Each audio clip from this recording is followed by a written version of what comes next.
पुराने वक्तों में समुंदर के किनारे एक गांव था जिसमें एक बूढ़ी औरत अपने 5 जवान बेटों के साथ रहा करती थी। उसके 5 बेटों की शक्लें एक जैसी थी, जैसे मटर के दानों में पहचान नहीं हो सकती, इस तरह इनको भी कोई पहचान नहीं कर सकता था। कौन सा भाई है, कुदरत ने इन्हें मुख्तलिफ खूबियों से नवाज रखा था। सबसे बड़ा भाई अपने मुंह में पूरे दरिया का पानी भर सकता था।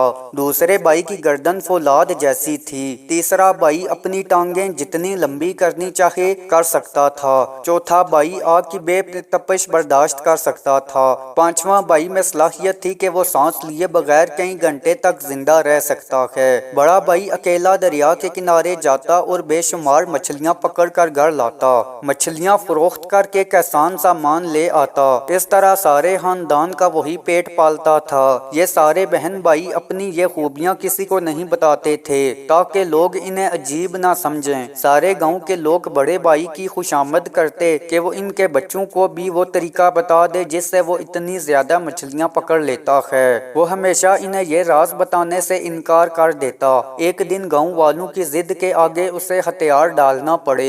उसने गांव के कई लड़कों को साथ लिया और दरिया की तरफ चल दिया ताकि वो इन्हें ढेर सारी मछलियां पकड़ने का तरीका समझाए। जब वो सारे दरिया के किनारे पहुंचे तो बड़े भाई ने दरिया का पानी अपने मुंह में भर लिया। सिर्फ इतना पानी रह गया कि मछलियां तैर कर दौड़ ना जा सकें। फिर उसने लड़कों को इशारा करते हुए बताया कि वो जितनी चाहें मछलियां पकड़ लें। लड़के भाग के दरिया में उतर गए तो लड़कों को दरिया की तह में बहुत खूबसूरत रंगों वाले घोंगे भी दिखाई दिए। वहाँ बहुत से खूबसूरत सीपियां और कीमती पत्थर भी पड़े हुए मिले। वो मछलियों की बजाय इन्हें इकट्ठा करने लगे। उन्होंने पत्थरों से अपनी झोलियां भर लीं। जब कुछ देर हो गई तो बड़ा भाई पानी को मुंह में भरे हुए बहुत थक गया। उसने वो लड़कों को इशारा करने लगा कि वो जल्दी दरिया के किनारे वापस आ जाएं। लेकिन वो तो दरिया के उस खजाने को जमा करने में इतने मसरूफ थे कि उन्होंने बड़े भाई के इशारों की तरफ कोई तवज्जो नहीं दी और दरिया की सतह पर आगे ही आगे बढ़ते रहे। बड़ा भाई तंग आकर जोर जोर से हाथ हिलाने लगा, लेकिन फिर भी गांव के लड़कों ने जानबूझकर उसकी तरफ ना देखा।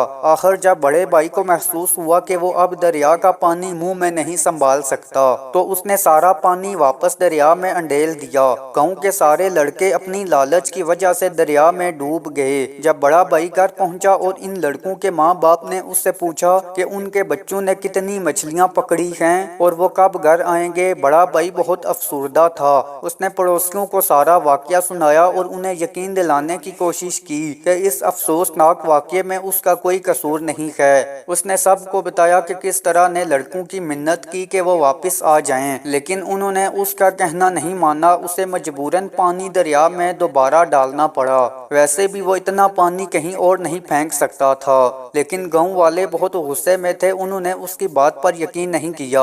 गांव वाले ने उसे पकड़वा कर घसीटते हुए गांव के मुखिया के पास ले गए। मुखिया को सारी बात बताई तो उसने फैसला करते हुए बड़े भाई से कहा, तुम अपनी जिम्मेदारी पर लड़कों को साथ लेकर गए थे तो ये जिम्मेदारी ही जिम्मेदारी थी कि उन्हें वापस भी लाते, इसलिए कल तुम्हें सजा दी जाएगी। ये सुनकर बड़े भाई ने मुखिया से दरख्वास्त की कि मरने से पहले वो एक दफा अपनी बूढ़ी माँ से मिलना चाहता है, तो उसने इजाजत दे दी। बड़ा भाई घर आया और आकर सारा मामला भाइयों को सुनाया। उसके छोटे भाई जिसकी गर्दन फौलाद की बनी हुई थी, उसने कहा, तुम अपनी जगह मुझे जाने दो, किसी को पता नहीं चलेगा तुम हो या तुम्हारी जगह मैं हूँ, क्योंकि हमारी शक्लें इतनी मिलती जुलती हैं और किसी भी सूरत वो मेरी नहीं काट सकेंगे। अगले दिन छोटा भाई मुखिया की अदालत में गया और कहने लगा, जनाब बहुत शुक्रिया, आपने मुझे मेरी माँ से मिलने की इजाजत दी।